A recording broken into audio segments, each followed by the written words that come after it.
자, 1번 문제야. 선이 1, 2, 3, 4가 있는데 얘가 가만히 보니까 4 이하라고 했어. 그러면 이러한 패턴을 봐야 돼. 자, 먼저 잡아보자. 잡을 땐 이거야. 이게 1. 우리가 배운 대로 해보자. 라이몬 계열이 3개 있고 발모가 2개 있고 파센이 하나 있는 격이야 지금. 근데 완을 보니까 4에서 2래. 그럼 결국 요게 완이란 얘기야. 요게 그 다음에 2를 보니까 3에서 1이래. 얘가 2라는 얘기야. 이렇게 2. 그 다음에 3가 뭔지 모르는데 빨간색이래. 그럼 얘야. 3에서 2. 자, 4는 누군가 봤더니 그 문제상에 이 2는 이 4보다 크다. 잘 봐. 이 2는 얘들보다 크다 했는데 요것이 남았잖아 지금. 그 중에 얘는 아닌 거야. 그지? 2가 크려면. 자, 그럼 4는 가시광선이다. 얘 아니면 얘인데 가시광선은 아닌가 알겠지? 가시광선은 1, 2야. 1, 3 참, 1, 3. 그래서 얘가 빨간색, 얘가 초록색이란 말이야. 그러니까 틀린다. 에너지가 가장 큰 선은 2이다. 지금 현재는 2가 제일 크잖아. 9분의 8이겠지. 9분의 8. 마이너스 9분의 1에서 마이너스 1을 뺀 거니까. 그 다음에 파장의 비는 2하고 3이라고 했는데 1이 에너지가 얼마 나와? 자, 완은 4에서 3으로 가는 거니까, 4에서 2로 가는 거니까 마이너스 16분의 1에서 마이너스 4분의 1 뺀 값. 얘는 16분의 3 나와. 에너지가 이렇게. 그 다음에 3가 보니까 얘는 역시 가시광선이네. 3에서 2야. 마이너스 9분의 1에서 마이너스 4분의 1. 36분의 5야. 그럼 이들이 에너지 비가 몇 대 몇이냐? 이걸 약분을 하잖아. 이거 약분되면 요게 되겠지. 그래서 27대 20이야. 그럼 파장은 20대 27이 답이야. 반비례하니까. 알았지? 그래서 답은 2번. 다음 두 번째 문제.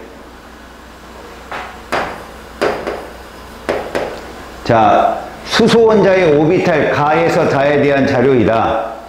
얘들은 각각 주방자, 야 이거 봐봐. 주양자 수, 방향자 수, 그 다음에 자기양자 수거든. 얘는 누구 표시하는 거야? 오비탈 표시하는 거지. 박스 말이야, 박스. 박스의 주소지야. 가다는 이것 중에 하나다. 자, 설명을 보잖아. 설명을 보면 가에서 다가 이것 중에 하나라고 보면 거기에 ES가 있고 EP가 있고 다음에 3S가 있고 3P가 있어. 이렇게. 그럼 적어도 얘는 2빵 3빵이야. 그지? NL이. 그 다음 얘는 21, 31이야. 자, 그 다음 나의 모양은 공 모양이다. 나가 공 모양이면 이 모양이라고 하는 것이 이걸 말하는 건데 공 모양은 얘밖에 없어. 2S 또는 3S 여기 나가. 됐지? 그 다음에 n-l 값인데 여기 보자. 얘는 이렇게 있어. 네가 공부해봤지? 이때 얘들은 여기에 봐라. 1S, 2S, 3S 이렇게 쓰지. 근데 우리가 지금 현재 볼 수 있는 게 여기 있지. 그 다음에 n-l은 2P가 여기에 들어가. 3P가 여기에 들어가고. 결국 지금 문제에서 보니까 다나 가락에서 요것들이 있단 말이야 지금 현재. 그지? 자, 다 나가 이 값이 다가 제일 크고 그 다음 나고 그 다음에 가래. 그러면 제일 큰 애는 얘란 얘기야. 그치? 다가 3S야 이렇게 3S. 근데 아까 나가 공 모양이라고 했지? 그렇다면 ES 3P 중에 누구다? 나가 ES란 얘기야 이렇게. 그럼 내가 ES. 그 다음에 가는 이렇게 몇 밖에 없잖아. EP. 그러면 자 여기서 여기 없는 거 3P는 없는 거 이 안에. 됐지? 자 기억 주양자 수는 다가 가장 크다 3으로 빙고. ML은 했는데 나하고 다를 비교했어요. 다 나하고 다 ML이잖아. 결국 ES는 이거잖아. 주소지가 얘는 이거고 다 빵이란 말이야. 빵. 둘 다 빵이야. 니는 틀렸어. 에너지 준위는 가하고 나. 야, 이 둘을 비교해봐. 다전자라면 얘가 높은 게 맞아. EP가. 근데 이게 무슨 원자야 지금? 수소란 말이야. 같다가 정답이야. 답은 1번. 자, 03번으로 가봐. 자, 바닥 상태에서 홀전자분의 원자가 전자수와 S오비탈 전자수분의 P오비탈 전자수라고 써있는데 일단 우리는 이거부터 볼까? S오비탈 전자수분의 P오비탈 전자수부터 봐봐. 자, 세로축이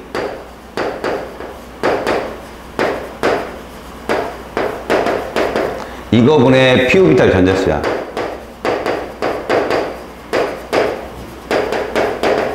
이 세로축이 니들이 해본 스타일이잖아. 그지? 그럼 거기 누구부터 볼까? B부터 봐봐. B가 3분의 5야. 우리 이거 S오비탈 문제상에서 얘들은 뭐 A에서 D에 대한 얘기인데 문제상의 단 얘들은 2에서 3죽이라고 했어. 그럼 2죽이면 S오비탈이 몇 개? S가 2개. 얘는 그럼 4분의 어쩌고든 6분의 어쩌고야. 그럼 이건 뭘로 바꾸면 돼? 그렇지. 6분의 10. 그래서 얘는 16번이야. 황이란 얘기야. 이렇게 황. B는. 그 다음에가 C가 있네. 1이네 1. C는 1이야.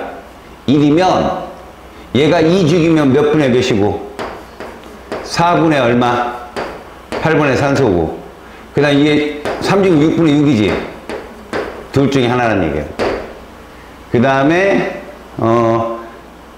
A 볼까? A. A는 2분의 1이네. 그럼 이거는 4분의 얼마든 2 또는 6분의 얼마야? 3이지. 그럼 6분의 3 나오면 안 되지. 왜? 3주기는 어차피 EP가 다 채워지는 거니까 얘밖에 없어. 얘는 6번 탄소야. 다음에 그 옆에 밑에 D가 있네. D 4분의 1이야. 고지고대로 본다면 그냥 읽으면 돼. 5번 붕소잖아. 얘는 5번 붕소. 그치?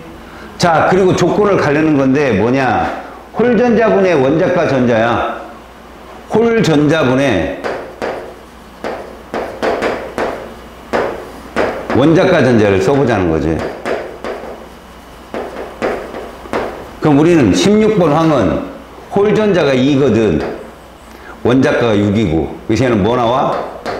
3 나와. 얘는 8번 산소는 2분의 6이야. 그래서 얘도 얼마야?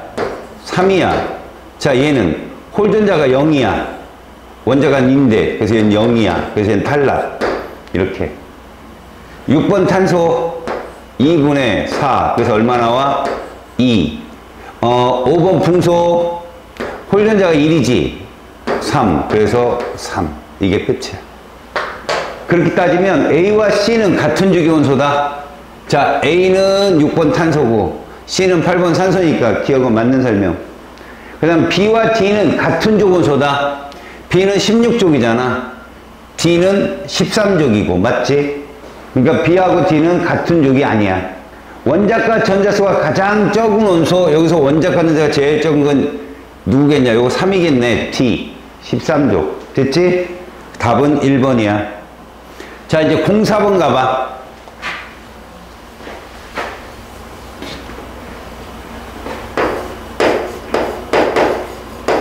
자, 04번 문제는 원자 X의 가능한 전자 배치에 대한 자료인데 이것 중 하나는 바닥 상태의 전자 배치다. 중요한 건 이거야. 원자 X에 이렇게 써. 가능한 전자 배치라는 얘기는 이 말을 알아야 돼.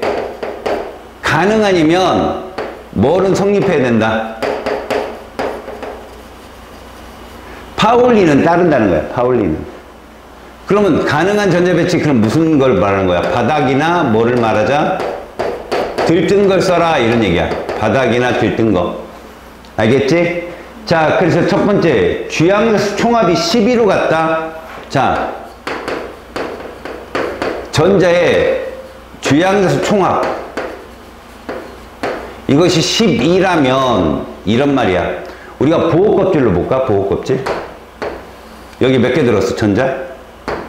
2개. 그럼 2잖아. 전자 2개 들었으니까 봐봐. 하나, 둘, 이게 1껍질이잖아. 주양에서 1껍질. 2개 들었으니까 2지. 그 다음에 여기가 몇 개 있단 얘기야. 주양자수 여기가 2잖아. 그럼 5개 있어야 12가 되지. 아, 그잖아. 이렇게. 됐어? 그럼 얘는 이거란 말이 되거든. 7번 질서. 12가 되려면. 여기서 만약 껍질 하나 더 생겨서 만약 위로 튄다면 어떻게 되는 거야? 걔는 3짜리야, 주양자수가. 그러면 이제 불가능. 알았니? 12를 넘어가니까. 그럼 7번 질소 갖고 조합을 하는데 이때 필요한 오비탈은 이거다. 이게 1s지, 2s지, 이 안에서 해결된다는 얘기야. 이 안에서. 알았어? 그리고 바닥 상태 하나 있대잖아. 전자들의 방위양자수 총합은 가, 나, 다다. 자, 이게 무슨 얘기냐. 방위양자수라는 건 보면 L의 총합은 이거 아니면 이거잖아. 이거. 이 말이 가가 제일 크다는 건 결국 무슨 얘기일까? 저 P오비탈의 전자가 제일 많은 애가 가라는 얘기야. 알았지? 그러니까 지금 가가 이렇게 되고 그 다음 나하고 다가 같다 그랬지? 뭔 뜻이냐고? S는 어차피 있으나 만하잖아. 그러면 P오비탈 속 전자가 알았니? 이렇다는 얘기는 얘가 4 정도 되고 얘 3이다 이런 뜻이야. 이게 바닥 상태에 있어야 되니까. 이해가냐? 그러면 자, 가의 표시는 어떻게 할까?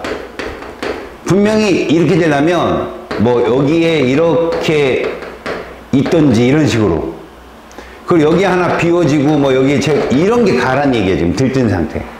이러면 4 나오잖아. 얘 총합이. 그지? 그 다음에 나나 다가 이제 이런 거 여기 3개 있는 애들. 자, 그 다음에 나의 전자들의 자기양자수 총합이 0이다. 이거 뒤에 빅힌트야. 나가 ML 총이 0이 되려면 얘들 0이잖아. 이것도 0이야. 마일 0, 1이니까 쟤들이. 이게 가서 바닥이란 얘기야. 나가. 그럼 다는 뭐라고 해석해? 다는 이런 식으로 된 거지. 이런 식으로 들뜬 거. 알았니? 그래서 홀전자수는 가와 나가 같다고 그랬는데 홀전자가 가와 나가 같아야 돼. 됐냐? 홀전자가 가와 나가 같으려면 어떻게 해야 되냐? 가나가 같으려면 홀전자 여기 몇 개냐? 여기는 끝. 이게 정답이야. 알았지? 그래서 기억 X의 원자까지 앉아서 5, 15조개라는 거 맞았고 바닥 상태 전자배치는 나가 맞고 훈투 규칙을 만족하는 전자배치 이거 하나만 훈투에 안 맞는 거지. 나머지 훈투에 맞아. 이것도 맞고 이것도 맞아. 훈투에. 홀전자가 많은 경우수를 따랐으니까. 그래서 가나 2가지 정답이야. 모두 정답이다. 알았어요? 무슨 말인지? 오케이. 그리고 뒤에 문제도 이제 시간이 되면 네가 계속 푸는 거야. 어차피 선생님 문제집을 풀면 그 뒤에 문제도 다 풀 수 있어. 알았지? 수능 실전 문제까지 다 해봐. 그러면 선생님 문제집을 풀면 다 풀려. 자, 페이지 114쪽으로 간다.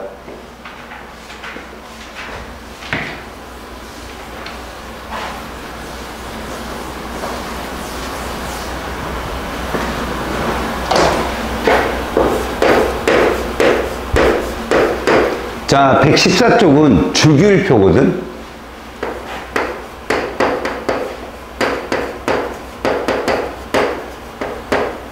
과학자들이 어떤 원소의 성질이나 특징을 가지고 나열을 했더니 이런 규칙적 표가 나왔다. 이런 얘기야. 그래서 주기율표가 만들어지기 전까지의 과정을 일단 학교 시험지에서 나와. 알았니? 솔직히 출발은 뭐 라바지에부터 출발을 해. 사실은 이게 주기율표 역사거든. 과학사지 말 그대로. 그래서 사실은 얘부터 출발하지만 얘는 너희들한테 안 나온다는 거지. 같은 원소끼리 뭉쳐 집단으로 만들어 놓은 게 라바지가 최초였어. 문제는 이걸 감안해야 돼. 아주 오래전에는 원소의 종류가 얼마 없었다는 거지. 니들한테 나오는 게 얘부터 나와.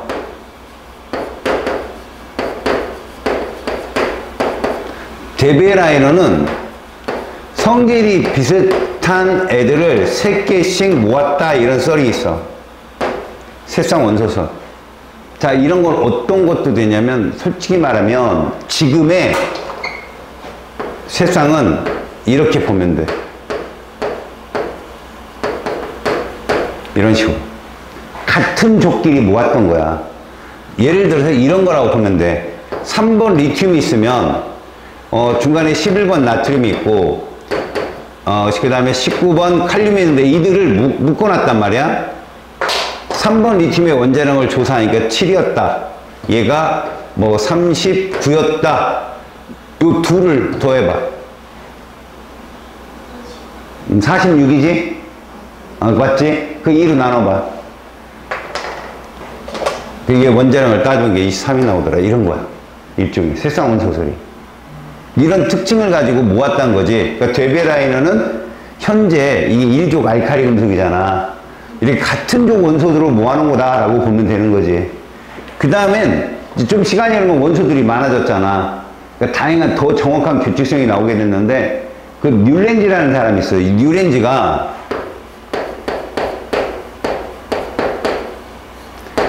성질을 나열하다 보니까 같은 성질이 8번째마다 뭐라는 거야? 반복되는 성향이 나오더라는 거야. 그러니까 원자량 순으로 쭉 배열했더니 8번째마다 화학적인 성질이 쭉 비슷하게 나타나더라. 그래서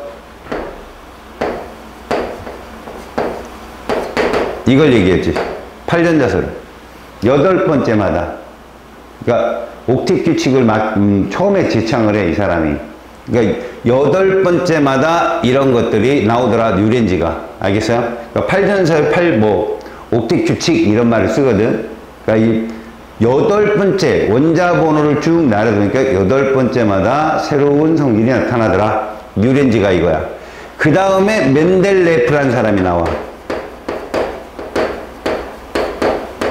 러시아 사람인데 이 사람은 질량수 순서대로 배열을 하게 돼. 그래서 이때 되면 이제 원소들이 엄청 많이 나왔을 때거든. 지금이랑 비슷한 주기율표가 나와. 근데 그것 또한 뭐야? 잘못된 거지. 어디서 잘못됐냐면 18번 아르곤이 40이야. 19번 칼륨이 39고 그럼 어떻게 돼? 19번이 더 앞으로 왔어야 됐어.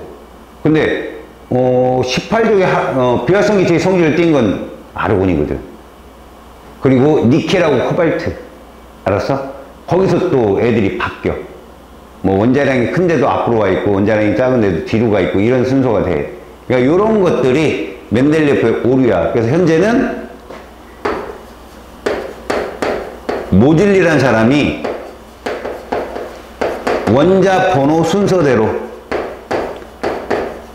결국은 뭐냐? 원자 번호라는 게 양성자의 숫자야. X선을 회절시켜서 물질파를 가지고 양성자의 숫자를 계산하게 돼.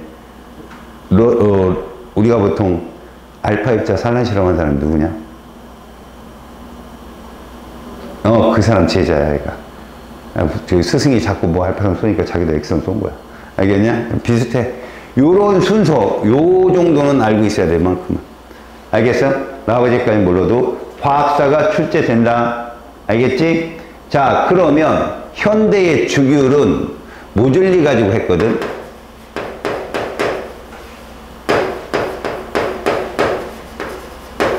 모듈리 이론이 출발이 되는 거야. 베리셀리우스라는 사람이 있는데 그 사람은 이 주기율표에 대한 패턴이 아닌 원소 기호에 대한 공통된 성질을 찾은 사람이야.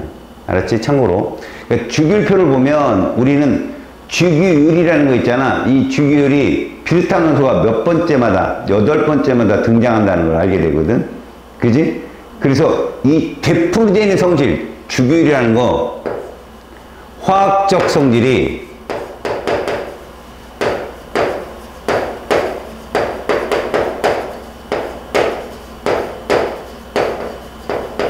되풀이되는 성질이라고 보면 돼.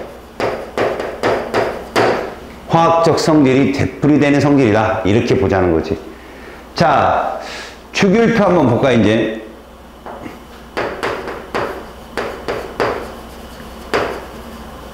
자, 우리 주기율표는 주기가 있고 조기 있지, 조기.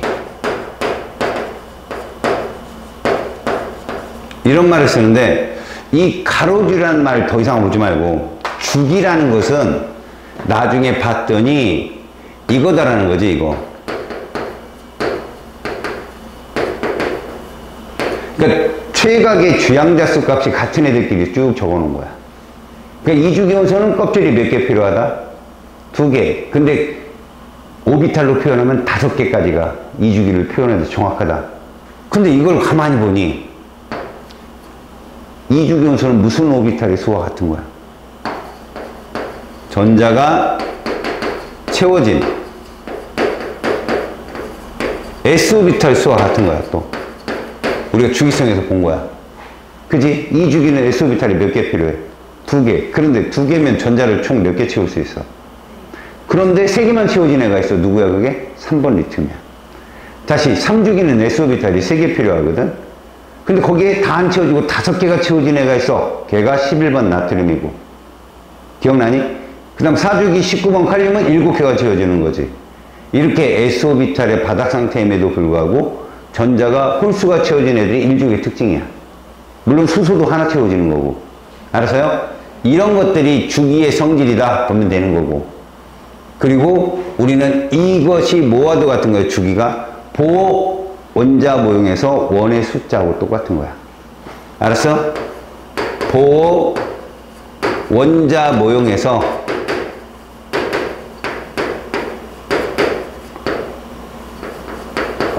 원, 다시 말하면 전자 껍질 있지? 수와 같다. 이렇게 바닥 상태에서.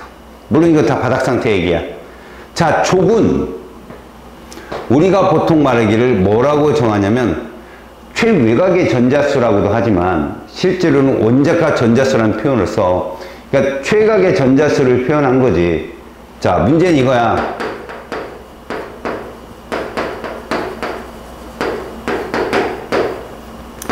얘가 원자가 전자수인 게 뭐 우리가 보통 1에서 17족이 여기에 해당되는데 실제로 있잖아. 1에서 1족하고 2족. 알겠냐? 이런 거 하고 그 다음에 거기에다 더하기 13족에서 요렇게. 여기 누구는 빠지는 거야? 3족부터 12족은 빠진다. 여기에 누구는 제외하는 거야? 3족부터 12족. 얘들은 이제 우리가 전이원소라 하거든. 얘는 제외돼. 우리가 보는 1번부터 20번 턱에 있는 1족, 2족과 13, 17족에 최각 전수와 원자각 전수가 같은 것이 공통점이야. 다만 봐라. 18족은 얘는 원자과 전자수를 얼마로 잡는다? 0으로 잡는다는 거지. 원자과라는 게 이 가짜가 값어치 가짜야. 다시 말해서 화학은 전자의 학문이기 때문에 외곽의 전자수가 화학적 성질에 어떤 영향을 주느냐. 근데 18족은 안정한 전자 배치잖아. 그래서 얘는 없다라고 치부해. 우리가 배운 애가 2번 헬륨, 10번 네온 얘들인데 얘들의 최각의 전자의 숫자를 보잖아. 2개, 8개야. 하지만 우리는 이걸 원자과 전자수로 뭐라고 표현한다?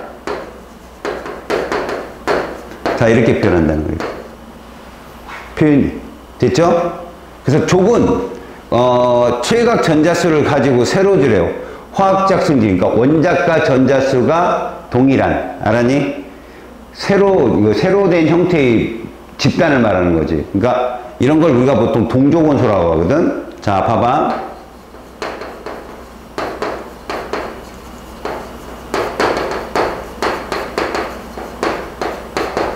원자과 전수가 동일한 애들을 뭐라 부른다고? 동족원소라 불러. 이런 건 이제 동족은 화학적 성질이 비슷하다고 하거든.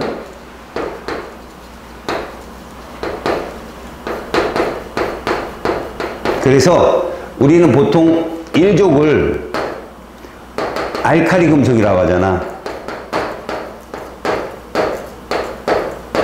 2족을 알칼리 토금속이라고 하거든.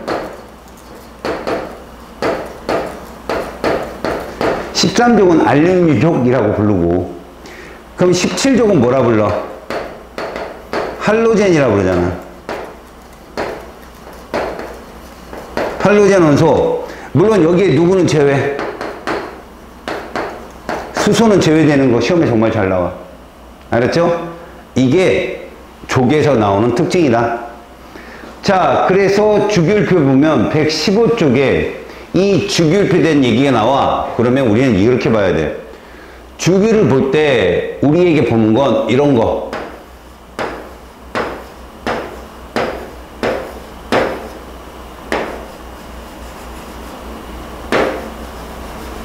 이 가로줄 별표를 1주기 원소라고 본다면 동그라미는 몇 주기 원소야? 2주기가 되고, 그 다음에 여기에 삼각형이 몇 주기다? 3주기다 이렇게 보는 거지. 그 다음에 요것이 몇 주기다? 여기까지 우리가 배워. 그래서 별표들은 대부분 원을 하나로, 이 1주기잖아. 그지? 얘들은 보호 모형으로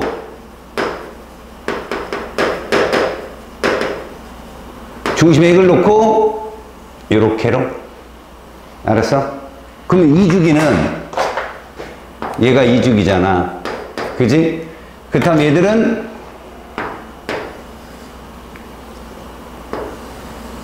요렇게로. 아, 2주기는 원이 2개 필요한 거지. 자, 그 다음에 3주기는 중심에 원 하나, 둘, 그 다음 마지막에 3개를 이렇게 표현하는 거지. 자, 4주기는 얘들을 표현하기 위해서 원이 몇 개가 필요하다? 하나, 둘, 셋, 4개가 필요하다. 이렇게 보는 거야. 이게 보원자 모형이야. 그것들을, 아이고, 쏘리. 그것들을 거기다가 적어놨어. 알겠죠? 거기 원자 모형 맨 밑에 보면 쭉 써있지. 이때 가장 바깥쪽 껍질, 뭐 1주기는 더 노란색이고 2주기는 빨간색이고 거기가 다 차있는 애들이 얘들이잖아. 얘들을 우리가 몇 족이라 한다? 18족. 얘는 화학적 성질이 결정하는 전자들이 전무후무하기 때문에 얘들을 반응성을 띄게 하기 위해서 양이온, 음이온이 되기 위해서 에너지가 엄청 많이 필요해. 이런 애들을 활성 기체. 우리가 기체라고 하면 일반적으로 독립적으로 존재할 수 있는 분자성 물질을 말하거든. 그 얘들은 혼자 존재해. 헬륨, 네온, 아르곤은 일혼자 분자로 세상에 존재할 수 있다. 그러니까 이온이 되기 어렵다. 화학 결합하기 어렵다. 이렇게 보는 거야. 알겠죠? 자, 그럼 넘겨보실까요? 자, 넘겨보시면 주기율이 나타나는 까닭이라는, 다시 말해서 원자과 전수의 규칙성이 보이는데, 우리가 그 세로축을 원자과 전자수로 보잖아? 그 그래프에서 보면, 자, 여기 원자과 전자수라고 하자니? 뭐 1부터 출발해서 이렇게 있겠지. 이렇게. 그러면 이제 우리가 같은 주기 원소들을 보잖아? 그러면 얘들이 이렇게 출발한다는 거지. 번호가 커지면서 얘들이 점점 커져, 이렇게. 이렇게. 그러다가 여기까지. 다시 말하면, 여기까지가 같은 주기야. 요것도 포함시켜라. 이게 몇 족이다? 이게 18족이야. 물론 여기 17족이고, 이렇게. 이해갔어? 요게 같은 주기 모습이야. 0까지. 자, 원소의 분류는 커다랗게 금속, 비금속이 있고, 그 다음에 중금속이 있는데, 요렇게 분류하자는 거지. 자,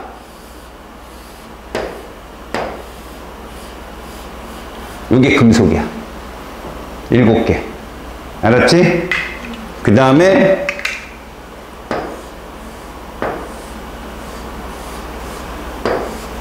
얘들이 중금속이야. 금속성과 비금속성을 모두 띈 애들.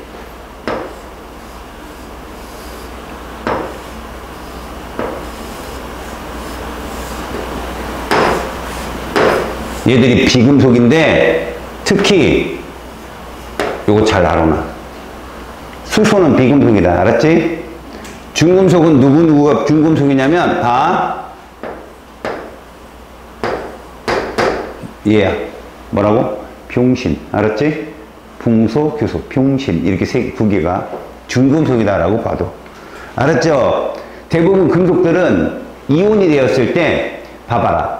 얘들이 뭐 3개짜리, 4개짜리 전자가, 얘는 11개, 12개, 13개, 19개, 20개짜리인데, 이들은 보통 전 주기에 있는 2개, 10개, 16개를 따라가다 보면, 금속들은 전자를 잃어버려. 양이온 되는 것이 금속의 성질이라고 보면 되고, 대부분 비금속은 이렇게 이온 안 되는 애들도 존재하거든. 14족, 뭐 탄소 같은 경우. 근데 대부분 것들은 전자를 얻어야 18족이 되는. 알았지? 음이온성이 강한 그런 애들이 비금속에 해당된다. 자, 같은 족 원소는 아까도 봤지만 뭐가 일정한 거야? 원자과 전자수가 동일한 애들끼리 새로 놓은 건데, 1족을 알카리 금속, 물론 거기서도 수소를 빼야 된다. 그 다음에 2족이 알카리 토금속, 13족이 알루미늄족, 이렇게 쭉 가. 탄소족 이렇게 쭉 가는데, 저기 17족하고 1족 정도만. 그리고 17족은 할로젠 원소라고 부르는데, 우리가 18족은 비활성 기체라고 부른다. 이런 것들. 알겠어요? 이런 내용들이 써있고, 자, 117쪽. 문제 봅시다. 주기율표가 만들어지기 전까지 과정에 대한 설명인데, 되베라이너의 세성 원소는 현대 주기율에서 같은 주기에 속한다. X죠. 동족에 해당된다고 했죠. 그 다음에 뉴랜드의 옥타브설이라는 거 있어. 이제 8전자설이라고 하는데, 이 옥타브설은 현대 주기율표에서 그 옥타브라는 표현이 낫겠다. 그땐 전자의 발견은 거의 없었던 시대니까, 그래도 8전자설도 맞지만 옥타브설로 수정. 8번째마다 원자가 되풀이되는 성질, 이렇게 보자는 거예요. 그 옥타브설을 주장해서 정답이야. 멘델레프는 원소들을 원자 번호 순서로라고 했는데, 질량수 순서로 놨지? X. 자, 현대 주기율표야. 주기율표 세로줄은 족이라고 부르죠. 가로줄은 주기라고 하고요. 원소들을 원자 번호 순으로 배열을 했고요. 같은 번은 화학적 성질이 비슷하다. 족이라고 불러야 되고요. 그 다음, 전자가 들어있는 껍질 수가 같다. 무슨 얘기예요? 보전자 껍질에서 원을 말하는데, 원의 개수가 같은 애들은 동주기라고 부릅니다. 같은 주기. 자, 3번. 조심할 거 A죠? 1번. A, B, C, D 원소들은 금속이다. 여기서 금속은 A하고 B, 지금 보면 B를 말해, B. 이 장주기형 주기율표를 끝까지 가잖아? 그럼 우리 3족부터 아까 12족 뺐잖아, 우리가. 그지? 걔들은 최각의 전자수, 원자과 전자수하고 걔들도 역시 마찬가지인데, 원자과 전자수하고 그 다음에 족번호가 같진 않아. 3족부터 12족인데 원자과 전자수가 다 거의 2개야. 2개 내지 1개.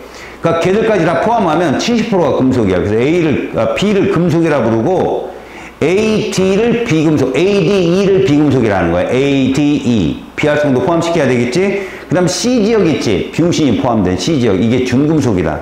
그래서 X고 B의 원소들은 양이온되기 쉽다. 금속이니까 맞죠? 다음에 D의 원소들은 음이온되기 쉽다. 비금속이니까 맞죠? E의 원소들은요. 기체 상태예요. 비활성 기체라고 그래. 그래서 이걸 18조. 다음 4번. 조심할 거. A 있죠? 4번 A. 응? A 걔 2족 아니다. 18족이야. 왜? 주양자수 1에는 1s 오비탈밖에 없어서 헬륨은 무조건 18족이야. 헷갈리지 말라고. A하고 B가 동족이라고 맨날 속아 애들이. 알았냐? B는 2족이 맞아. C는 몇 족이야? 14족이겠지. 6번 탄소.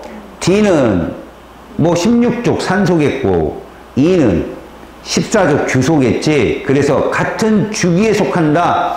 주양자수가 같은 애들을 말해. B, C, D가 같은 주기야. 같은 족은 원자과 전자수가 동일한 애인데 지금 A는 0이라고 봐야 되고 B는 2, C는 4, D는 6, E가 4, C, E가 서로 같은 14족 원소야. C, E. 다음 금속 원소를 있는 대로 고르라. 그럼 우리는 B하고 B밖에 없네. 그죠? 됐습니다. 숙제 좀 해오시고.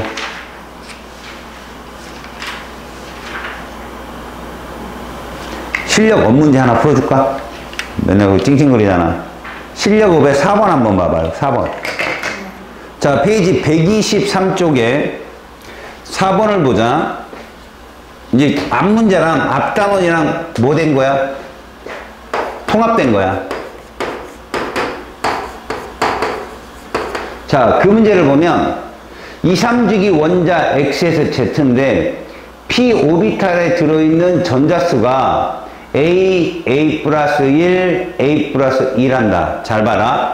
X, Y, G가 있고 얘는 2에서 3주기 원자이며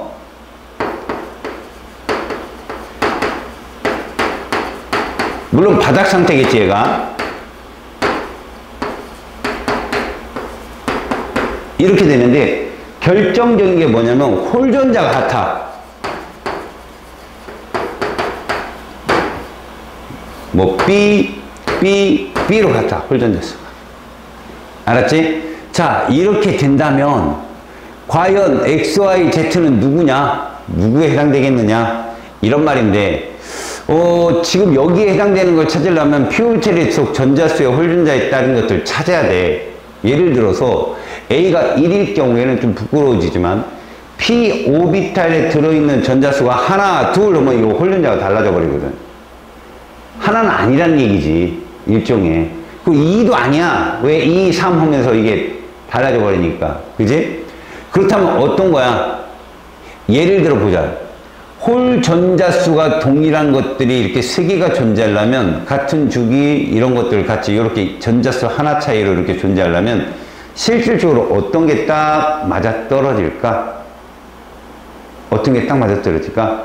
뭐 홀전자가 1 아니면 2 정도? 3짜리는 죽어도 안 되는 거야. 홀전자수는 이렇게밖에 없어 얘들아. 그지? 이 중에 0을 찾자니, 그지? 0을 찾자니 홀전자수가 하나 차이 날 때 0 나오는 건 다 차이인 경우밖에 없거든. 그지? 그러면 0은 아니겠고, 그럼 유력한 후보는 3도 아니야. 3도 2, 3주기에 딱 2개밖에 없어. 질소 인밖에. 그지? 그렇다면 2나 1이 중요하거든. 2나 1. 근데 2를 생각하면 P-오비탈의 전자수가 여기가 2가 나와야 되거든. 이게 6번 탄소야. 그럼 여기 2가 들어가면 3이잖아. 그럼 홀전수 3이 돼버리거든. 그지? 그래서 실질적으로 이렇게 되는 애들은 일식 증가하는데 홀전자수가 비로 똑같으려면 얘들은 어떤 게 존재할 수 있느냐라고 봤을 때 얘들이 2, 3주기 원소로서 찾을 수 있는 거 2주기에서 누가 있고 3주기에서 누가 있느냐 홀전자 1 나온 애가 9번이거든 9 그럼 여기에 몇 들어가면 돼? 5 들어가면 되거든 그지? 근데 6 되면 뭐야? 0 되거든 안 맞아요 그럼 어떤 게 정답일 것 같아? A는? 어떻게 놔야 저 홀전자수가 동일해질 것 같지? 지금 보니까 일식 증가하는데 홀전자수 B로 동일하다? 자, 이런 것들은 뭐가 있을까? 이거 한번 볼래? 일식 증가할 때 그럼 우리가 2, 3주기로 가면서 홀전자의 숫자가 일식 증가하는데도 이것이 같다. 바닥 상태가. 이거밖에 없네. 피오비탈 전자수가 저렇게 일식 증가하는데도 간다 그러면 이거 한번 볼까? 피오비탈 전자수가 5개면 여기 가면 몇 개가 되냐? 6개가 돼버리지. 그지? 6개 되면 그러면 선생님 뭐는 사라지는 거 아니에요? 잘 봐라. 얘를 내가 이렇게 적었어. 그럼 9번 플로린이지. 맞지? 그런데 얘 봐봐. 여기까지는 좋아. 네온이면 0이잖아. 근데 얘도 있을 수 있잖아. 이거 피오비탈 전자수 6개 아니야. 얘 또한 뭐야? 1개라고 홀전자가. 그 다음 잘 봐.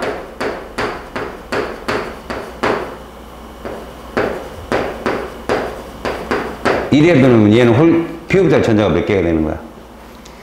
7개가 되는 거거든. 그럼 이런 표현이야. 봐. 얘를 표현해 보니까 피오비탈 전자수 얘는 몇 개였어? 5개. 얘는 몇 개? 6개. 얘는 몇 개냐?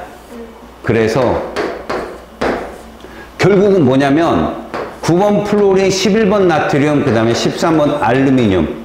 자, 우리가 아까 찾은 게 뭐야? 0도 안 돼, 3도 안 돼, 2도 더욱 안 돼. 1밖에 없거든. 1이라면 누가 될까 봤더니 3s의 1 나트륨도. 그러니까 이런 얘기야. 피오비탈의 전자가 6개인 애가 바닥 상태에 몇 개 있냐는 거지. 3개가 있어. 10번 네온, 11번 나트륨, 12번 마그네슘. 그 중에 나트륨을 딱 선택하는 건 네가 아! 하고 들어와. 이걸 한번 풀어본 놈 맞춰. 멘붕에 빠져. 그래서 기억, 2주기 원소는 누구냐? 플로린 하나야. 한 개. Y와 Z는 절대 같은 주기가 같은 족은 아니야. 근데 주기는 맞지. 니은 같은 주기로 말하니까 니은은 틀렸어. 전기를 잘 통하는 거 금속 말하는 거잖아. 금속은 Y하고 Z잖아. 두 가지. 그 디귿만 정답이 된다. 지금 애들이 헷갈려서 알려주는 거야. 알았어요? 네. 페이지 124쪽.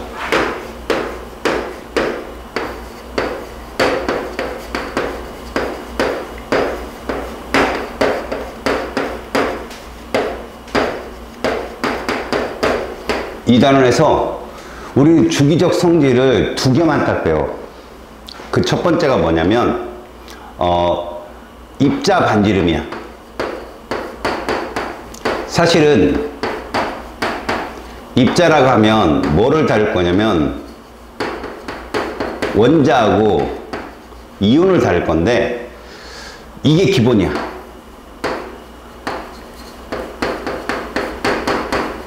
얘를 가지고 이온을 추론하는 거야. 추론. 근데 원자 반지름이라는 게 너도 앞에서 배웠지만 오비탈이잖아. 그러면 핵으로부터 최각의 전자까지 얼마나 되는지 줄자로 계산한다. 아인슈타인이 코웃음 칠 일이지. 아인슈타인이 그랬잖아. 어떻게 확률로 나타내 애들을. 근데 그것이 어림값이라는 값으로 상대 비교가 가능하기 때문에 지금의 상태에서는 입자성과 파동성을 동시에 띠는 전자들의 움직임을 규정하기엔 가장 적합하다 해가지고 하는 건데, 그래서 원자 반지름을 어떻게 측정하냐면 화학 결합을 통해서 측정하자고 약속을 해. 애들이 화학 결합을 했으면 핵과 핵 간의 거리에서 반을 원자 반지름 합시다 라고 얘들이 결정을 낸다. 그건 이제 오른쪽 페이지에 있어. 그래서 비금속은 공유결합으로, 물론 그때 단일이라는 조건을 잡아주고, 비금속은 우리가 보통 말하는 이제 금속은 금속결합의 반으로 이렇게 측정을 해서 원자반지름을 측정값을 쭉 나열하거든.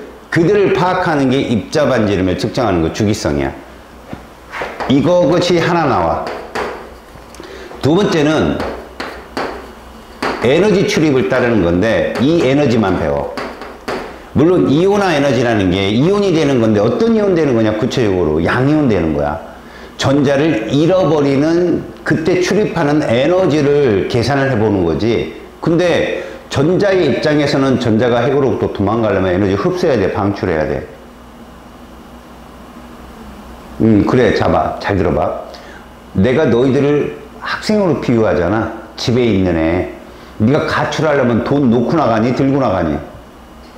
그게 전자란 말이야. 핵으로부터 벗어나려면 에너지가 있어야 돼. 그잖아. 에너지를 흡수해야 들뜬 상태로 가듯이. 그지? 말 그대로, 그래서 너가 얼마의 돈이 필요하냐는 거지, 밖으로 나갈 때. 근데 밖으로 잘 나가려면, 응? 네가 가출을 잘하려면 돈이 많이 필요해, 적게 필요해? 가출 잘하는 애들한테는? 어이구, 많이 필요해. 많이 모았다가 나가는데 금방금방 나가? 그래, 너는 이제 학생이 A, B가 있다면 어떤 학생은 한 20만 원 있어야 가출을 하는데 얘는 2천 원만씩 나가는 애라면 얘는 쓸 데도 없이 나갈 거 아니야. 그 이온화 에너지에 대한 값을 가지고 우리나라 말로 표현하는 거야. 이온화 에너지가 작다. 내 거야? 아까 분명히 무음했는데 부끄럽네. 이온화 에너지가 작다 그러면 전자가 도망가기 쉽다는 거야. 그럼 이런 애들이 누군가 봤더니 금속 쪽이더라는 거죠, 애들이. 비금속은 오히려 전자를 받기가 좋은 놈이잖아. 그래서 전자를 잘 안 잃어버려. 그럼 결국 이온화 에너지라는 것도 양이온 잘 되는 성질이거든. 전자 하나를 잃어버리는 데 필요한 에너지이기 때문에 대충값으로 찾자면 전자를 잘 잃어버리는 성질. 근데 이걸 곡해서 해석하면 이온화 에너지가 굉장히 크면 양이온 되기 어렵잖아. 근데 거기다가 하나 더 얻는단 말이지. 음이온 되기 쉽다. 자기가 만들어버리는 거야. 아니야. 얘들은 분명 양이온 되기 어려운지 쉬운지 알아보는 값이야. 음이온 되기 쉽다 어렵다는 또 다른 에너지 값이 있어. 그 전자 친화도라는 값이 있거든. 그건 여기 안 나온다는 거지. 기분 좋잖아, 갑자기. 그지? 이 두 가지만 배운다. 알았지? 그래서 오늘은 바로 원자 반지름을 측정하는 그 요인을 배우는 거야. 원자 반지름의 측정 요인. 그래서 그 첫 번째로 뭐가 나오냐면 얘가 떠.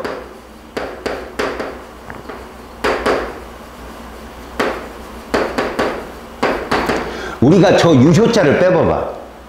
핵전하는 어떤 핵자가 갖고 있어? 양성자가 갖고 있지. 양성자가 양전할 때 전자를 컨트롤하잖아. 그지? 그러면 이 양성자의 숫자는 뭐와 같다고 그랬어? 모질리가? 원자 번호와 같다고 그랬잖아. 번호가 크면 그럼 핵전화가 세네. 그지? 근데 이게 측정해보면 그렇지 않더라는 거야. 이게 무슨 말이냐면 우리는 유효 핵전화 쪽을 배울 때 전기력을 좀 참고로 받아야 되거든. 자, 전기력이라고 하는 것이 뭐야? 거리 제곱분에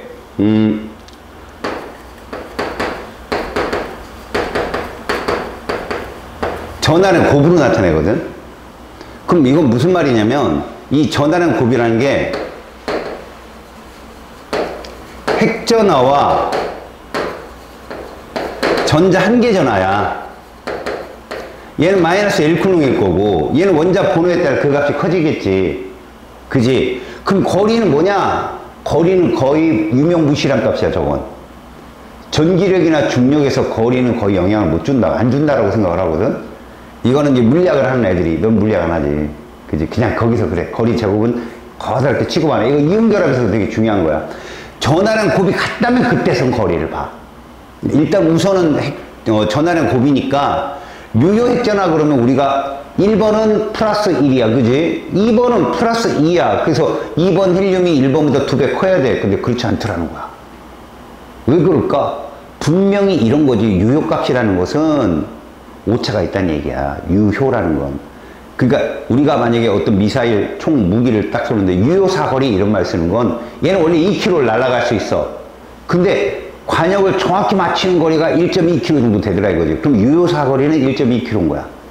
2km는 그냥 날아갈 수 있지만 유효값은 거기란 얘기지. 그러면 얘 값도 진짜 핵전화 것보다는 이 값이 어떻다는 거야. 작다는 건데 그렇게 작게 만드는 원인을 보는 거야 우리가.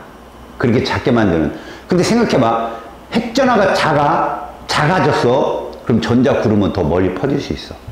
왜? 이 원래 뭐 플러스 2만큼의 핵전을 가진 애한테 전자가 붙들려 있는 거랑 플러스 2보다는 다소 약해지면 전자구름은 더 멀리 팽창할 수 있는 거야. 그렇지? 그래서 그런 값들 보자. 유효핵전화. 거기 보면 유효핵전화에 영향을 주는 게 무엇냐라고 했을 때 이런 게 있어. 유효핵전화라는 말을 쓸 때는 이런 표현을 써야 되거든. 핵전화가 있어. 결국 이게 원자 번호거든. 원자 번호와 동일한 거야. 이게 무슨 숫자니까? 양성자 수잖아. 그지? 그런데 이 값이 이렇게 되더란 거야.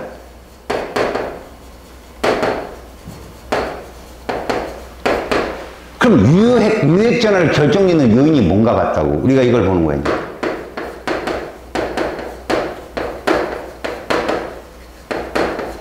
가려막기 효과라는 게 있고, 알았어? 전자 간 반발력이라는 게 있어. 알았어? 그러면 이게 무슨 말인가 봐봐. 이 모두가 누구냐? 전자들 사이에 일어나는 거야. 전자들 사이, 전자수가 많아져 버리면 이런 가려막기 효과도 많아지고 전자 간 반발력이 심하다는 거지. 대신 이건 명심해봐. 2번이 되면 원자 번호가 2번이 되거나 3번이 되거나 4번이 돼버리면 이 값은 일정한데 이 값이 커지지. 그잖아. 그런데 전자 간 반발력은 전자끼리 반발이기 때문에 얘는 유명무실하다고 해서 내가 마이너스 1과 마이너스 1이야. 전자 간 반발력은. 맞지? 근데 핵전화와 전자 간의 그 인력은 그 값이 급수적으로 커진단 말이야. 기하학적으로 커져버려. 예를 들어서 3번 되면은 3 곱하기 마이너스 1이고 4번이 되면 4 곱하기 마이너스 1이고 근데 어디든 전자 간 반발력은 마이너스 1 곱하기 마이너스 1이기 때문에 전자의 숫자가 늘어나서 반발력이 세지는 것보다는 원자 번호가 늘어나서 핵이 당기는 힘이 세지는 효과가 훨씬 커. 알았어? 그런데 요 놈은 아니야. 가려막기 효과는. 요거는 유일하게 핵전화가 막 원자 번호가 커지는 걸 억누를 수 있는 힘을 갖고 있는 애야. 무슨 말이냐? 가려막기 효과부터 설명을 해볼게. 우리가 핵전화라고 하는 것이 유효핵전화와 같은 애가 유일하게 하나 있어. 1번 수소는 자 양성자가 몇 개 있어? 하나 있고 전자가 몇 개 있니? 하나가 있어서 다른 전자가 또 다른 전자를 막지 못해. 다시 전자 간 반발력이 있어 없어? 없어. 그래서 얘는 유일하게 봐라. 이거야. 유일하게. 수소는 이래. 근데 전자가 2개 이상부터는 이제 문제가 되는 거야. 다른 전자가 다른 전자에 대한 방해가 시작돼. 핵의 힘이 막 작용하려고 하면 다른 전자가 방해한다는 거지. 자, 내가 이제 얘기해 볼게. 무슨 말이냐? 그 첫 번째로 가려막기 효과가 있는데 이거를 우리가 설명할 때 보호 전자껍질 모형을 이용해. 다시 말해서 예를 들어볼게. 중심에 플러스 3이 있어. 전자가 있는 거지. A, B가 있어. 우리가 이렇게 그려. 3번 리튬을. 맞지? 자, 질문이다. 자, 지금 A라는 전자, B라는 전자를 이렇게 표시한 건 에너지가 같다는 뜻이지 여기서 원운동한다는 뜻이 아니잖아. 맞지? 지금 이건 뭘 의미하냐면 지금 리튬은 전자를 3개 갖고 있어. 근데 공교롭게도 사진을 빵 찍었을 땐 얘가 에너지가 제일 높은 거야. 지금 이 상황은. 근데 너가 머릿속에 기억해야 될 건 얘는 여기도 있을 수 있고 여기도 있을 수 있고 여기 어디에나 있을 수 있어. 뭘 의미하냐? 봐라. A, B, C는 뒤엉켜 존재한단 말이야. 정신없이. 그러니까 다음 사진을 딱 찍었을 때는 A가 여기 있을 수도 있어. C가 저 안에 있을 수도 있고. 맞잖아. 전자는 어디든 존재할 수 있는 거라고. 그러면 이제 우리가 아인슈타인이 걱정했던 그런 상황이 나오는 거야. 확률로 따지다 보니까 이런 거야. 잘 봐. A는 B에 작용하는 핵과 전자 사이 인력을 A는 방해한다는 얘기야. 이 중심 핵과 이 B에 당기는 힘을 뭐한다? 방해한다는 거야, A가. 왜? 안으로 들어갈 수도 있잖아. 그지? 근데 봐라. B도 그럼 A를 가려막을 수 있잖아. 너무 빠르니까 어디든 존재할 수 있잖아. 그래서 이 핵이 A를 사진 찍는데 B가 중간에 휙 나타날 수도 있다는 얘기야. 그래서 실제로 플러스 3하고 마이너스 1 간의 인력이 약화된다는 얘기야. B가 간섭해서. 그럼 C는 간섭 안 하냐? 하지. C도 이 안에 들어갈 수 있잖아. 근데 지금 이 상황이라면 알았어? 에너지가 좀 더 낮은 B가 A를 가려막을 효과가 큰다는 거지. 그렇다면 C도 가려막힘을 당하겠지. 근데 A, B가 안쪽 껍질에 있잖아. A하고 B가 간섭하는 효과보다는 A, B가 C를 간섭하는 효과가 더 크다는 거야. 왜? A, B를 우리가 그냥 이렇게 얘기했잖아. 확률이다. 확률이다 하지만 이것들이 1S에 들어있는 오비탈이란 말이야. 얘는 2S에 들어있는 오비탈이란 말이야. 2S는 볼링공이었잖아. 1S는 야구공이었고. 그럼 무슨 얘기지? 핵과 가까이 존재할 확률이 A, B가 훨씬 높은 거야. 그러면 C를 가려막을 효과가 더 크더라는 거지. 자, 결론이야. 같은 에너지 껍질에 있는 전자도 같은 에너지 지순위의 전자를 가려막을 수 있어. 근데 그거보다 더 중요한 건 안쪽 껍질에 있는 전자들이 바깥쪽을 가려막을 효과가 더 크다라는 얘기야. 왜? 핵 주위에 존재할 확률이 더 높으니까. 그러다 보니 3번 리튬은 핵전하는 플러스 3이지만 A, B, C가 받는 유효핵 전하는 그거보다 못하다는 얘기야. 그럼 여기서 제일 유효핵 전하 값이 작은 애가 누구야? C라는 거지. A, B는 비슷하다고 하는 거고. 알았냐? 근데 우리는 항상 가장 바깥쪽 껍질의 전자에 작용하는 유효핵 전하를 측정할 것이다. 이런 뜻이야. 이해 갔어? 자, 가려막기 효과는 결국 같은 껍질에 있는 전자도 가려막을 수 있다고 그랬어. 그지? 근데 안쪽 껍질의 전자가 더 확률이 높다. 알았어? 그래서 전자 껍질 수가 늘어나잖아? 그러면 가려막기 효과도 어떻다는 얘기냐? 이렇다는 얘기야. 이해 갔어? 야, 근데 이건 있다. 이 가려막기 효과라는 게 전자 껍질에 대한 얘기지만 모든 거에 통하는 건 아니야. 예를 들어 이런 얘기. 이거는 2주기보다는 3주기가 껍질이 많지. 그러면 3주기가 당연히 뚱뚱해야 되잖아. 원자 반지름을 측정하면 안쪽 껍질이 있으니까. 그치? 꼭 그렇지도 않아. 어? 그러니까 옛날에는 이런 것들의 예외적인 상황이 시험에 나온 적이 있어. 근데 대부분 내신은 이런 걸 따라 그냥. 2주기보다는 대부분 3주기 원소들이 뚱뚱하다. 이런 식으로. 알았어? 자, 가려막기 효과가 다른 전자가 어떤 특정 전자를 가려먹는다면 그 특정 전자도 다른 전자를 가려막을 수 있다는 거야. 왜? 전자는 어디든 존재하니까. 자, 가려막기 효과가 커지면 결국은 유효핵 전하의 값을 변형을 줄 수도 있다라는 거지. 알았지? 자, 두 번째야. 거기 보면 유효핵 전하가 있어. 두 번째.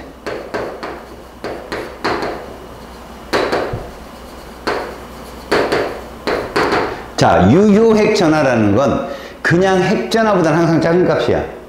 그지? 이건 무엇이 작용해서 그러는가 봤더니 전자들 간의 반발도 존재할 수 있고 여기서 배웠던 가려막기 효과도 존재할 수가 있어서 우리가 측정한 이론적인 핵전하보다는 유핵전하 값이 좀 줄더라. 그래서 이 값을 이렇게 한번 나타내 봤어. 잘 봐. 이게 같은 주기야. 이 조건을 잡아준 이유는 가려막기 효과는 비슷하다고 놓은 거야. 같은 주기면. 그러면 여기에 상대값을 놓는데 자, 이렇게 커지는 값, 이게 Z인데 이걸 뭐라고 할 거냐? 핵전하라고 할 거야.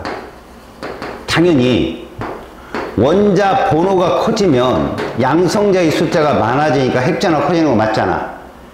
근데 봐, 이 값이 누구냐면 Z 프라임, Z 스타거든. 이게 누구냐? 유효 핵전하야. 자, 원자 번호가 커지면서 껍질은 그대로인데 전자들도 늘어나잖아. 그럼 전자 간 반발도 거의 영향을 주겠지. 그래서 이 갭 차이가 커져. Z하고 Z 스타. 그래도 어떻다는 거야? 원자 번호가 커지면 핵 전하 값은 커진다는 걸 보여주는 거야. 자, 요걸 그대로 쓴다면 물론 얘는 같은 주기겠지. 이 값이 이렇게 된다는 거지. 요게 요 갭 차이, 갭 차이. 그러니까 이거 뭔 의미 아니야? 방해 효과도 크다는 얘기야. 원자 번호가 커지면서 전자들의 숫자도 같이 늘어나잖아. 그지? 전기적 중성이니까. 그러면 아무래도 핵전하보다 많이 떨어져, 유핵전하가. 근데 어쨌든 커진다. 그건 쟤 때문에 그래. 그러니까 전자 간의 반발력보다는 그 1이잖아. 마이너스 1 곱하기 마이너스 1.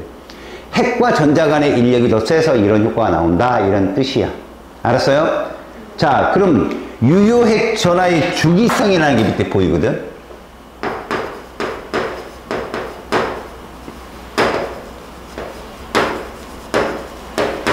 우리가 여기서 봐야 될 건 이거밖에 볼 게 없어. 우리 2에서 3주기 배운 거 뭐 기억나는 거 얘기해봐. 7번부터 13번은 누구 전자 배치를 따라? 10번 따르지? 걔를 뭐라고 부르자겠어, 우리끼리? 세트 1이라고 하자겠잖아. 기억나냐? 걔를 보라고. 걔밖에 시험이 안 나와, 예외는. 너가 밑에 표를 보잖아? 2주기 원소 쭉 봐봐. 원자 번호 커지면서 커지지, 유핵전하. 맞잖아. 3주기도 어때? 같이 커지잖아. 네가 봐야 될 건 그건데, 잘 봐. 우리가 유핵전하 주기성에서 머릿속에 네가 기억해야 될 게 있어. 수능에는, 그리고 모의고사는 이것만 나왔어, 얘들아. 봐. 중요한 건 이거야. 같은 주기상에서는 보이지? 원자 번호가 커지면 유핵전하 어떻게 됐어? 커졌지? 이게 더 중요한 거야. 같은 주기에서는 말이야, 잘 봐. 원자 번호가 크면 유효 핵전하 어땠냐고. 컸지? 고등학교는 요거만 나와, 요거만. 근데 예전에 모의고사에서 이게 나온 적이 있어. 내가 보여주는 거야. 잘 봐. 같은 주기는 뭐라고 했지? 원자 번호에 따라서 유효 핵전하도 커집니다. 맞았어? 근데 2에서 3주기 세트 1에서 이런 현상이 생겨. 자, 이거 유효 핵전하야. 거기 네 교과서에 완자 교재에 있는 그 부분 하나를 발췌하는 거야. 핵전하가 이렇게 돼. 8번, 9번, 10, 11, 12, 13. 이게 원자 번호야. 보니까 원자 번호가 점점 커지지. 그럼 유핵전을 세셔야 되잖아. 그지? 근데 봤더니 이렇다는 거야. 8번, 9번, 10번, 11, 12, 13 이렇더라는 거야. 알겠니? 봐봐. 이거야, 이거. 가다가, 여기부터 여기까지 몇 주기 원소냐고. 2주기. 맞잖아, 여기 2주기잖아. 요거 몇 주기야? 이게 왜 이러냐는 거지. 자, 여기서 여기로 오면서, 알았니? 뭐가 커져? 전자, 껍질의 수가 늘어났잖아. 가려막기 효과가 엄청 큰 영향을 준 거야, 이게.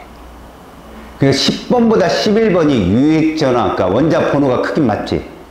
근데 갑자기 새로운 껍질이 생겨버린 거지. 주기가 바뀌어버린 거야. 그랬더니 안쪽 껍질의 가려막기 효과가 엄청 세진 거야. 그래서 푹 떨어진 거야, 유액전화가. 물론 같은 주기에선 번호 커지면 커져. 그치? 근데 여기 세트 1에 누구 하나 빠졌냐? 7번 빠졌지. 이 7번이 봐. 산소보다 약한 거 맞아. 근데 알루미늄보다도 더 약해. 비교해 봐봐. 13번하고 7번 봐봐. 그치? 알루미늄보다 좀 낮지? 질소가. 그래서 여기서 빠지는 거야. 이 그림만 특징적으로 봐줘. 아, 모든 주기에서 원자번호 크면 핵전화 세지는 거 맞아. 근데 주기가 바뀌면서 11번이 뚝 떨어지는 거야. 이런 현상은 세트 1에서 밖에 안 나와. 외워놓으라고. 그래서 너한테 만약에 이런 문제가 있어. 봐봐. 조건 써줘. 원자 번호가 연속적인 2에서 3주기 원소 이렇게 써주면 이 조건에 의해서 너는 아, 이거 세트 1이구나 아는 거야. 근데 봐라. 이게 원자 번호야. 이게 유효 핵전화야. 근데 이렇게 나왔어. 이렇게. 여기 2주기 원소 몇 개야? 맞았어. 요거 하나야. 10번 내고. 요건 3주기라는 거야. 이 발췌에서 나온다고 시험에. 알았어? 무슨 말이지? 이 그림 알고 있으니까 딱 풀리잖아. 아는 거랑 그냥 네가 생각하는 건 달라. 내가 얘기했지. 분석화학은 데이터를 네가 알고 있어야 돼. 이거 1단원처럼 계산하는 정량적 관계가 아니야, 얘는. 알았냐? 그래서 2단원을 잘하는 애들이 지학을 좀 할 수 있어. 그러니까 지구가 가문화 못해. 데이터 잘 못 푸는 놈은 작살나. 알겠지? 유액전화. 근데 이건 있겠지. 여기다 하나만 더 쓸게.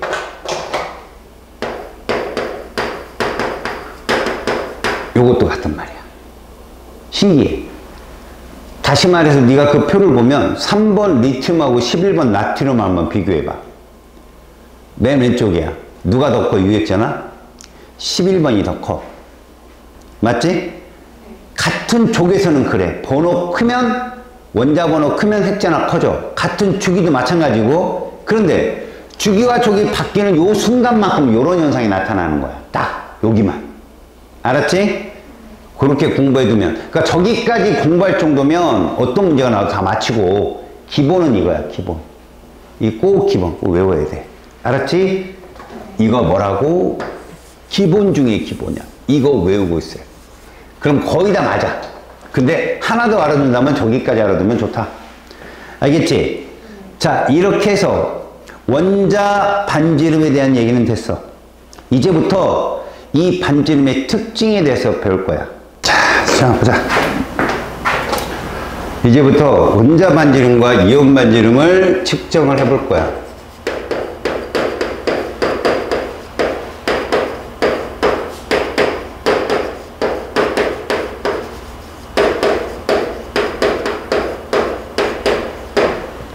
자, 거기 보면 첫 번째 원자 반지름에 대한 정의가 있어.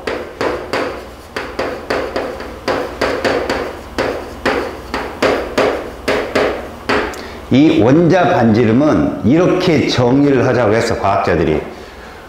원자 반지름이라는 거 중성 원자인 상태에서는 확률로밖에 못 나타내잖아. 그래서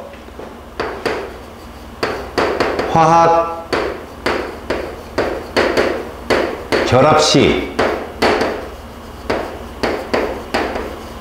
핵간 거리에 2분의 1을 하자. 라고 정의를 해.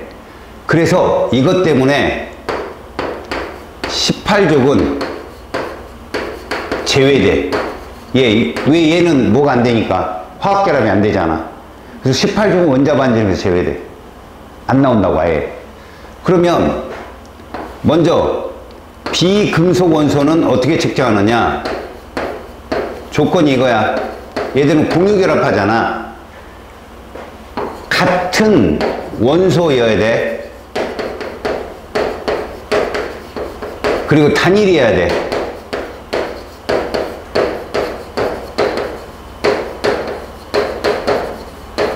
이렇게 하자라고 정의를 했어.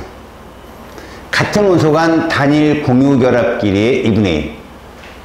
그래서 실제로 N2나 O2는 측정을 못해. 삼중결합이라. 알았어? 그래서 걔들은 뭐 중심원자 2개짜리 분자내에서 측정하기도 하지. 두 번째, 금속원소라는 게 있어. 금속원소. 금속원소는 금속 결합 자체가 동일한 원소들끼리 결합이니까 길이의 2분의 1로 하자. 이렇게 해서 원자 반지름을 측정하기 때문에 얘는 화학 결합을 하지 않잖아.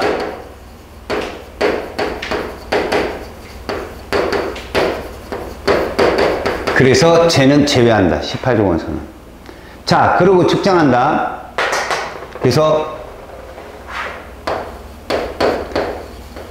원자 반지름의 주기적 성질을 지금부터 찾아볼 거야. 알겠지? 자, 먼저 첫 번째.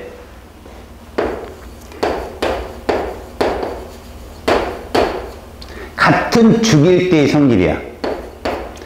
같은 주기란 말이 뭐냐면 전자 껍질수가 동일하잖아. 맞지? 그러면 이게 무슨 말이냐? 안쪽 전자들의 가려막기 효과가 비슷하다고 놓고 보는 거야.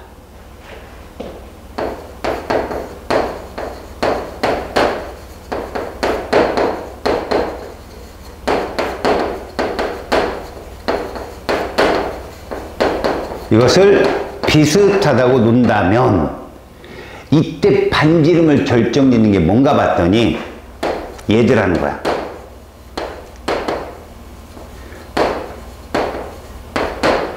이 유액전하는 뭐랑 비례해? 원자 번호랑 비례하잖아. 그지? 그래서 우린 이렇게 정리할 수 있다는 거지. 같은 주기에서 원자 번호가 커지면 유효핵전화가 어떻게 된다? 증가하겠지. 아까 봤잖아, 그래프에서. 그럼 핵이 힘이 세지면 반지름 어떻게 될까? 감소하겠지. 왜? 전자 구름을 당기는 힘이 세지는 거 아니야? 이렇게 된다는 거야. 전자 구름을 당기는 힘의 세기가 세지기 때문에 원자 반지름은 감소할 수밖에 없다. 다시. 얘가 세지면 어떻게 된다고?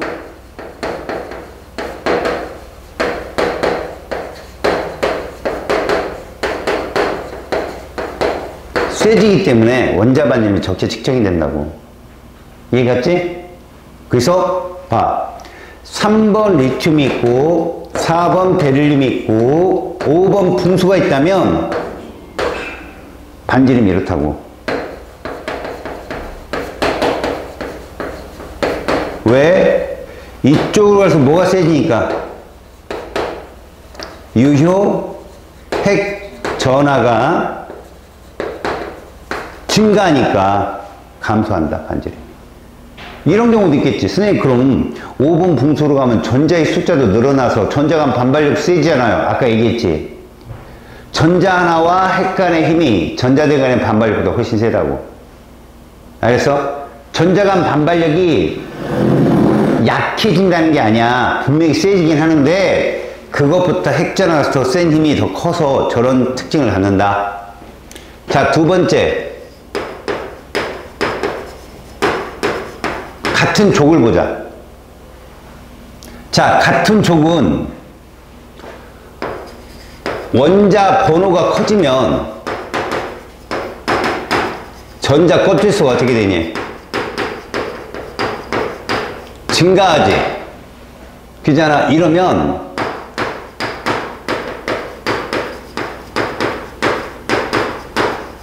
안쪽 껍질 전자들의 가려막기 효과가 커진단 말이야. 알겠어? 그래서 원자 반지름이 커져. 여기서 명심할 건 유효핵 전화도 커진다는 얘기야. 중심 핵의 힘이 커짐에도 불구하고 더 커진다는 얘기는 가려막기 효과가 얘들 이긴다는 얘기야. 알았어? 분명 얘기하는데 원자번호 커지면 유효핵 전화도 세져. 핵의 힘이 세지는데 가려막기 효과가 너무 세기 때문에 반지름이 커진다. 그래서 3번 리튬보다 봐라. 누가? 이게 원자 반지름이야.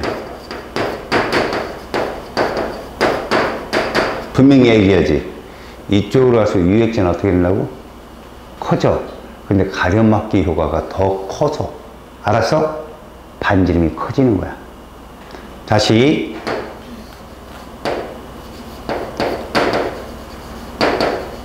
유효핵 전화가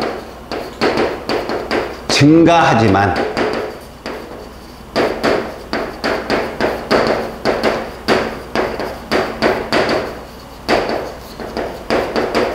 더 커서 원자 반지름이 증가한다고. 그러니까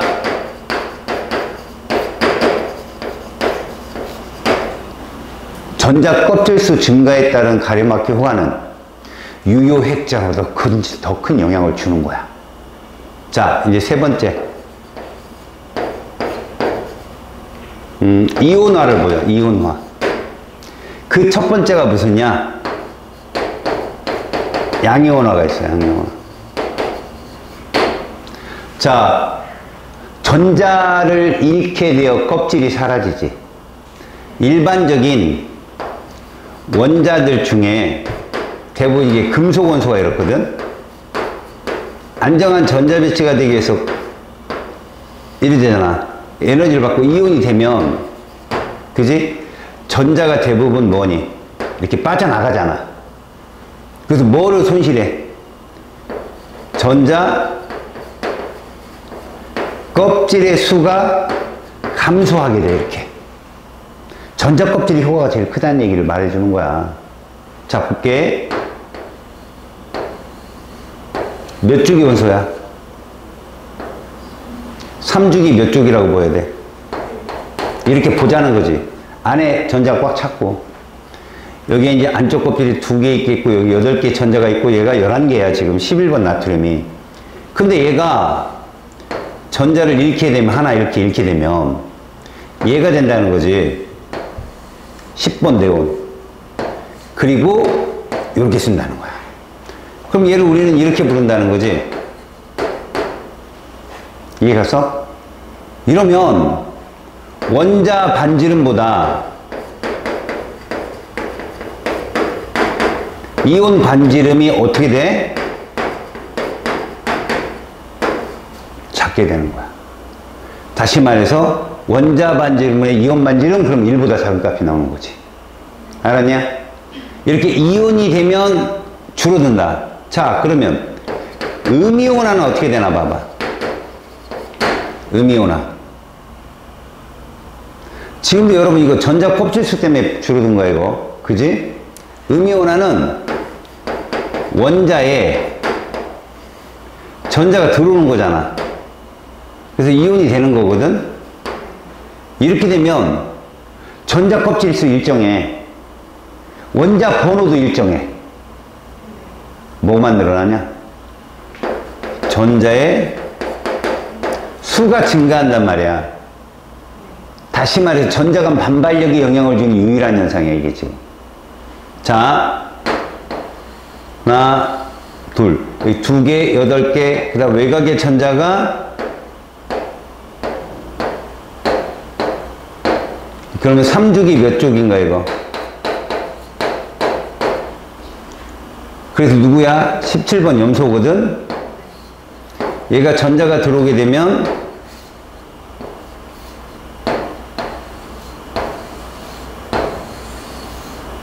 누가 된다? 이게 된다는 거지.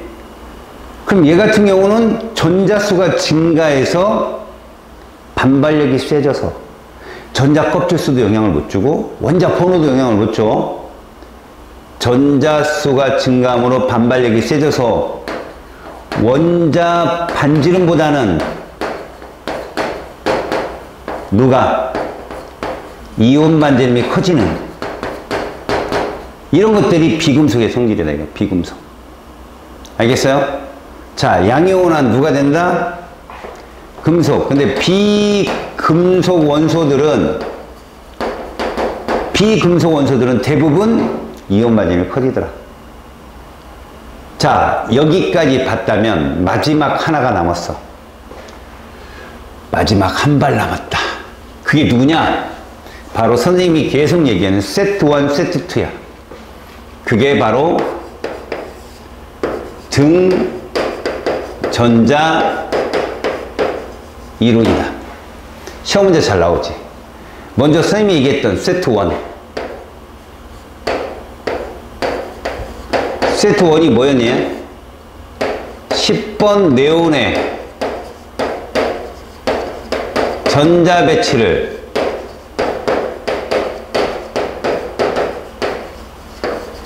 몇 개 원소를 썼어? 6개. 누구? 7번 질소, 8번 산소, 9번 플로린, 나트륨, 마그네슘, 요렇게 있었단 말이야. 이해갔니? 자, 우리 얘부터 측정해 볼게. 등전자 이러니까 이온 반지름을 봐야 되는데 일단 얘들 원자 반지름부터 비교해 봐. 자, 연습하는 거야. 원자 반지름 비교를 할 때 제일 먼저 봐야 될 게 뭐냐? 껍질이야. 그럼 여기까지가 몇 주기 원소니? 2주기고 얘가 몇 주기야? 그러면 일단 3주기 무리를 먼저 놔야 돼. 앞에다. 껍질이 많으니까. 자, 그러면 3주기 중에는 번호가 어떨수록 뚱뚱하다? 작을수록. 그 누가 1등? 나트륨이 제일 뚱뚱하고 그 다음에 마그네슘이고 그 다음에 알루미늄이더라. 그 다음에 2주기를 나열하는데 똑같지. 7번 질소고 8번 산소고 그래서 9번 플로린이 제일 작더라. 자, 두 가지 방법을 쓴 거야. 첫 번째 전자 껍질을 일단 나눴고 3주기를 먼저 세웠잖아. 그 다음에 같은 주기라면 원자 번호가 작은 순서대로 세운 거야. 이해 갔어요? 자, 우리가 어떻게 했다고? 이쪽 방향으로는 주기가 컸고 원자 번호가 어땠다는 얘기야? 작았다는 걸 지금 표현하는 거야. 그럴수록 원자 반지름이 어떻더라? 크더라. 이런 얘기를 보여주는 거거든. 이해가니? 근데 주기와 원자 번호 중에 누굴 먼저 섞겠어? 주기, 가려막기 호가 먼저 우선한다는 거지. 자, 그런데 이온 반지름을 비교해보자. 그럼 얘들은 모두 네온의 전자 배치를 따라가잖아. 그래서 전자 껍질 수가 모두 어때? 동일해. 10번 네온을 따라가니까. 그럼 그 다음에 봐야 될 게 뭐다? 원자 번호란 말이야.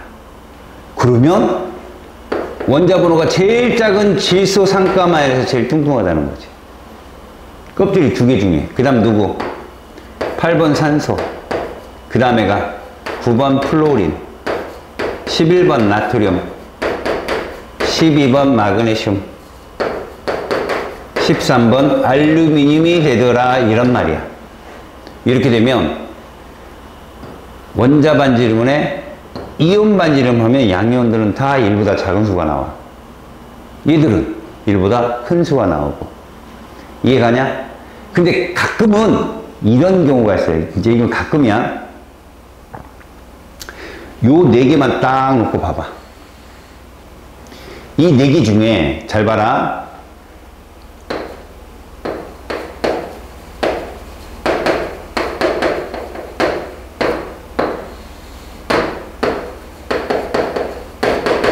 이런 문제가 가끔 나올 수 있거든. 이온 반지름이라고 하자. 이온의 전하량분의 이온 반지름이 나올 수 있어. 그럼 무슨 말이냐? 요 네 개 중에 얘보다 얘는 전하가 2배 크지? 마이너스 1가고 마이너스 2가잖아. 그런데 반지름도 2배 클까? 그건 아니거든. 산화이온이 플로리나 이온보다 반지름이 큰 건 맞지만 2배 크진 않아요. 이해 갔니? 그러면 이게 무슨 말이냐면 얘들은 1분의 이온 반지름이고 1분의 이온 반지름이 얘가 당연히 크지. 같은 1분의 이거니까 당연히 얘가 크다. 근데 이 둘을 비교해봐. 둘도 당연한 거지. 2분의 이온 반지름 보면 산소가 더 크단 말이야. 대부분 음이온들이 이 값은 같은 전하일 경우 봐라.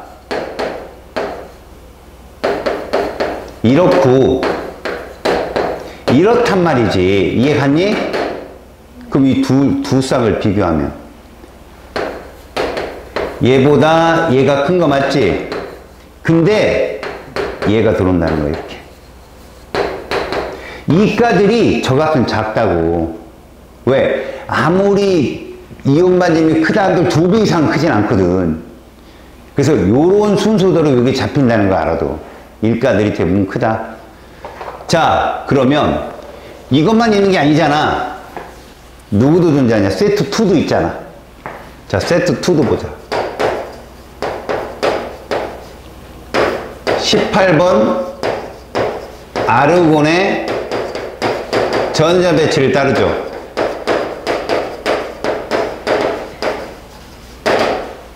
누구냐? 5개지.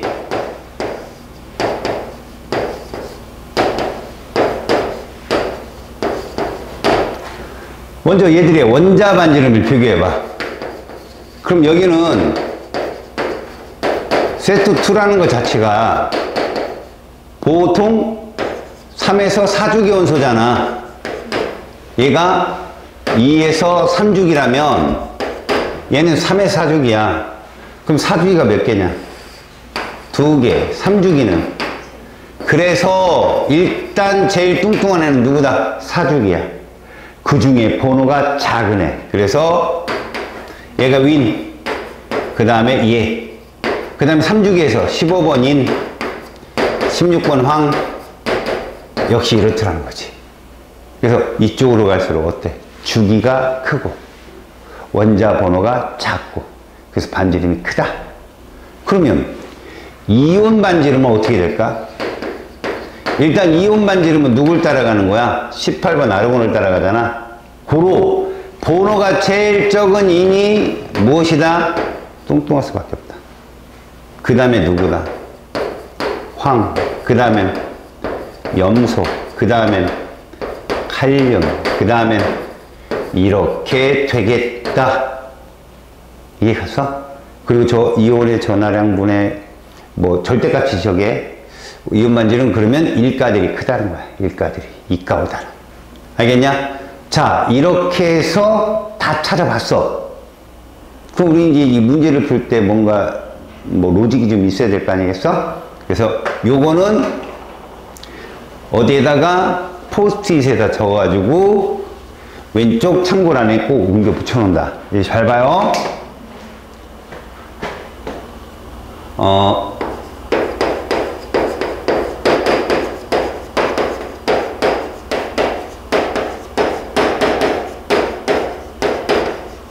입자 반지름을 비교하는 순서예요. 원자든 이온이든. 제일 먼저 봐야 될 게 뭐냐? 전자 껍질수를 먼저 보세요.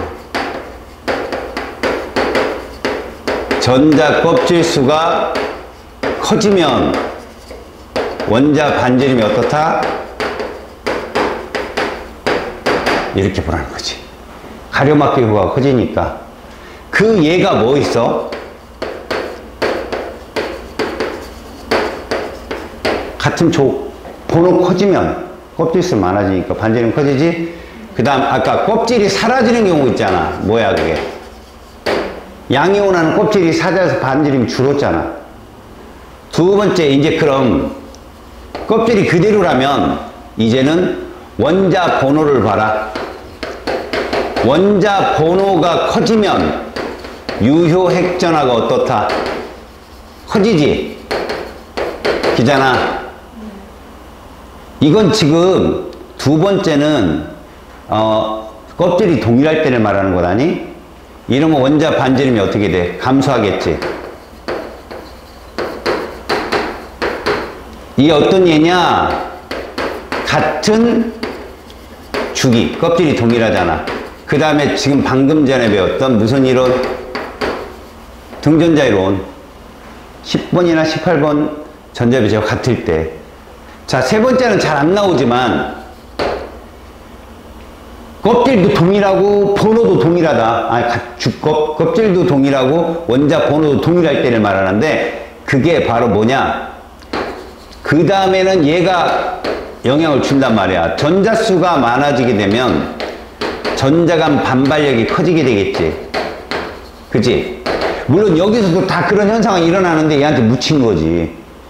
그렇게 되면 원자 반지름이 어떻게 되겠어? 커지겠지. 맞지? 그래서 이런 얘가 뭐냐? 바로 음이온화가 여기에 해당되는 것이다. 이런 거야, 이런 거. 알았어?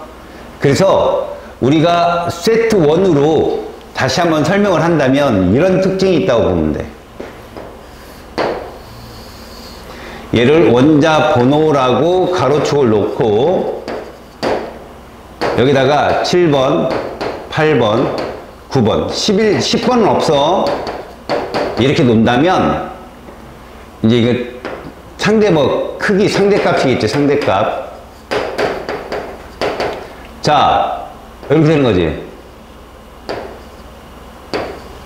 그러다가 이게 뭐냐? 이게 원자 반지름이야. 그렇겠지? 3주기가 훨씬 컸던 거. 그럼 얘가 이온화가 돼버리면 이런다는 거지.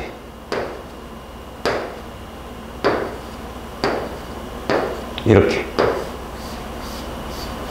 이게 이온 반지름이야. 됐어? 하나 더 넣어볼게. 8번부터 넣을게.